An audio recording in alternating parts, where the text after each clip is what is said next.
Hello नमस्कार दोस्तों। आज हम बात करेंगे इरिडा स्टॉक के बारे में और जानेंगे इसके इम्पोर्टेंट सपोर्ट और टारगेट के बारे में। कल भी हमने ट्रेडिंग के बारे में इस स्टॉक के ऊपर डिस्कशन किया था और कहा था कि स्टॉक में हमारी हैमर कैंडल बनी हुई है और जैसे ही हाई का ब्रेकआउट होगा हैमर कैंडल का तो आप अपना जो है टारगेट इस पर सेट कर सकते हैं, पर ऐसा स्टॉक में नहीं हुआ और आज फिर हम इस स्टॉक के ऊपर एजुकेशन के तौर पर वीडियो बनाने जा रहे हैं।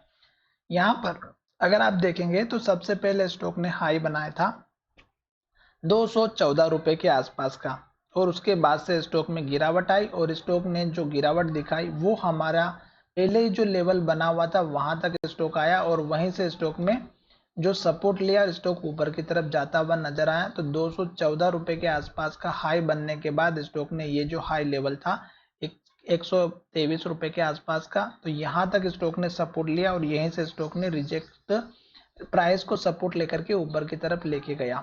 अब अगर आप देखेंगे तो स्टॉक फिर से यहाँ से धीरे धीरे ऊपर गया और स्टॉक ने यहाँ पर हाई बनाया जो हमारा पिछली बार का जो हाई था स्टॉक का एग्जैक्ट उसी लेवल पर हाई बनाया और फिर से स्टॉक जो है वहां से नीचे आता हुआ नजर आया। तो इसी के आसपास आता है स्टॉक और प्राइस का रिजेक्ट कर देता है। अब यहाँ पर देखेंगे तो स्टॉक ने ये लो बनाया था, तो ये जो लो है ये हमारे लिए इम्पोर्टेंट है 153 रुपए के आसपास का। तो स्टॉक अगर इस लेवल के नीचे चला जाता है तो फिर से स्टॉक में गिरावट देखने को मिल सकती है और स्टॉक इस लेवल तक पहुंच सकता है, पहली बात। दूसरी बात, स्टॉक यहाँ से लेके यहाँ तक अगर आप देखेंगे तो स्टॉक एक अप ट्रेंड में चल रहा है और स्टॉक ने यहाँ पर 2 दिनों से हैमर कैंडल बनाते हुए स्टॉक ऊपर जाने की कोशिश कर रहा है, पर यहाँ पर नीचे वॉल्यूम बिल्कुल भी नजर नहीं आ रहा है। तो आपको थोड़ा सा सतर्क होकर के चलना है।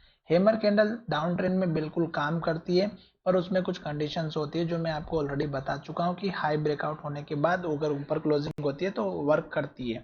पर यहाँ पर देखिएगा स्टॉक ने जैसे ही यहाँ पर इस लेवल के पास आया रेड कैंडल बनाई और लो के पास क्लोजिंग हुई।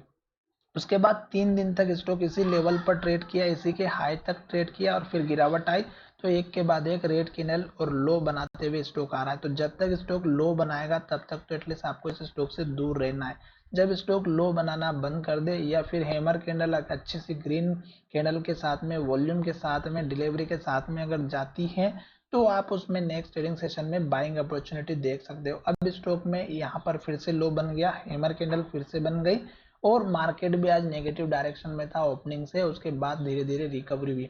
तो अब स्टॉक का टारगेट आपको रखना है, पहला जो छोटा रहेगा वो 165 रुपये 40 पैसे का रखना है। दूसरा टारगेट आप अगर लेकर के चलते हैं तो आप ज्यादा से ज्यादा यहाँ पर इस कैंडल के हाई के आसपास का रखिएगा जो यहाँ पर 183 रुपये के आसपास का है।